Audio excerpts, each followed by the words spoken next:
Auspicia este video Udgra La Falda.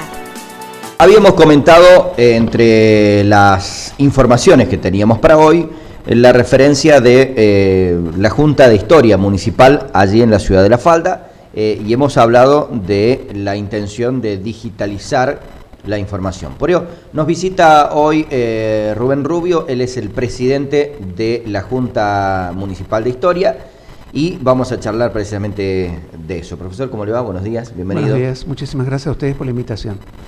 Rubén, cuando la gente no conoce la tarea que desarrolla un organismo como este, va haciéndose alguna idea, ¿no? Y de la Junta de Historia, lo charlábamos fuera de cámara también, hay como una idea de que se trabaja en determinar cuál es la fecha de fundación de la Falda, ¿no? Es como que históricamente durante tantos años lo único que se ha hecho. ¿En qué trabaja la Junta de Historia? Bien, sí. En realidad es cierto que uno de los temas preocupantes de los últimos años fue determinar en lo posible si hubiese una fecha de fundación de la Falda, o al menos un proceso poblacional que se fue dando en el tiempo. Y bueno, es como si uno se planteara, para que para toda la audiencia lo pueda comprender, yo creo que todos entienden perfectamente esto.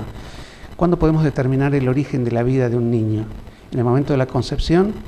¿En el momento del alumbramiento? Digamos, del parto, o cuando se lo inscribe. Entonces, frente a ese tipo de cosas también puede suceder con una población, una ciudad como la nuestra.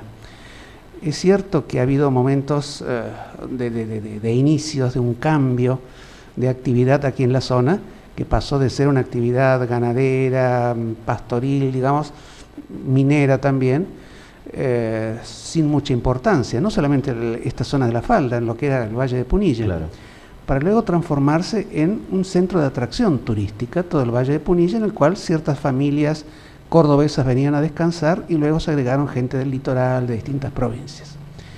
Por eso es que el tema de la fecha de la fundación de la Falda es como que adquirió durante mucho tiempo una significación muy especial.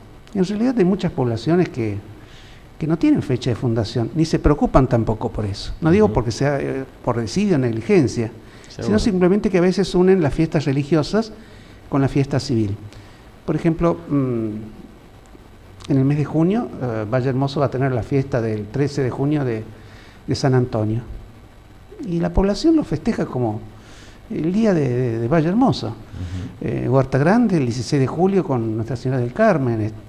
Bueno, en el caso particular de la Falda, sí se ha buscado una fecha y se sigue insistiendo sobre eso porque ha aparecido nueva documentación. Y en eso estamos trabajando. Para la gente que escucha de otras localidades, ¿no? Sí. Muy sintéticamente, digámosle, ¿cuáles son las corrientes de las cuales hablan del origen de la Falda, ¿no? Bien, ¿En qué se basan cada una? Bien. Por ejemplo, en un momento, un apasionado por la historia, como fue el señor Carlos Panoso, que lamentablemente ya ha fallecido hace algunos años, él planteaba que el paso del ferrocarril fue la herramienta fundamental, digamos, al crecimiento de esta zona y el origen fundacional de pueblos.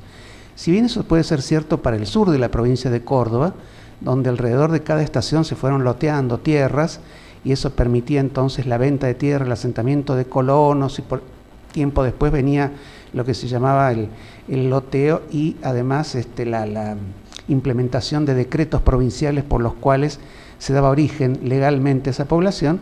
No sucedió lo mismo en esta zona serrana.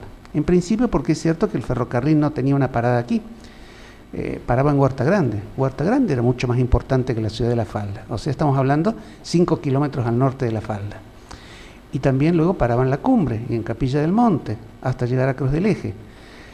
Cuando surge aquí el Eden Hotel, hacia el año 1897-98, ya con las primeras temporadas turísticas, por así decirlo, la primera gente que viene a visitarlo y se comienza a alojar en un edificio especialmente construido para hacer hotel, los dueños del hotel son los que van a pedir que pare el ferrocarril. Por lo tanto, esa es otra de las corrientes. Claro, entonces esa es una de las corrientes que establece que, bueno, el ferrocarril por sí solo no generó la población.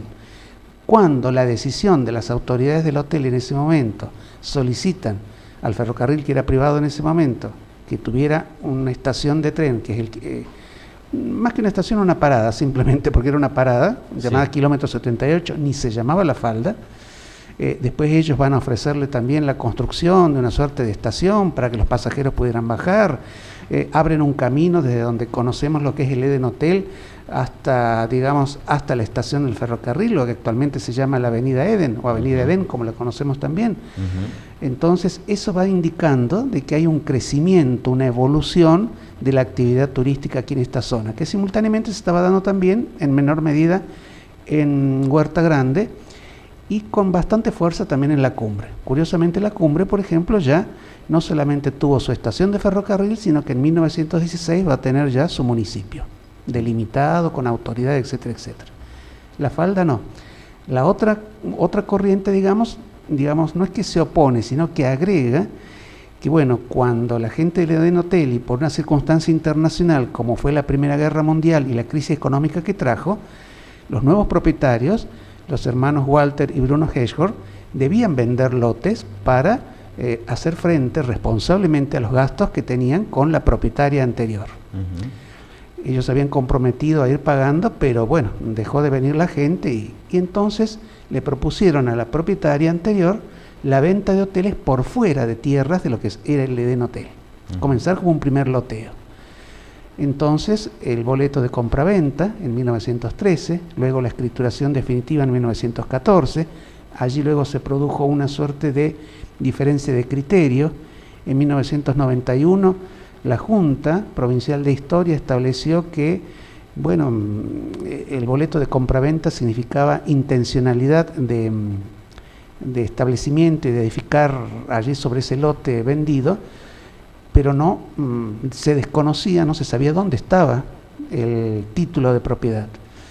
Y efectivamente el título de propiedad fue encontrado años después en el archivo histórico, por eso es que una posible fecha sería la del 12 de septiembre de 1914.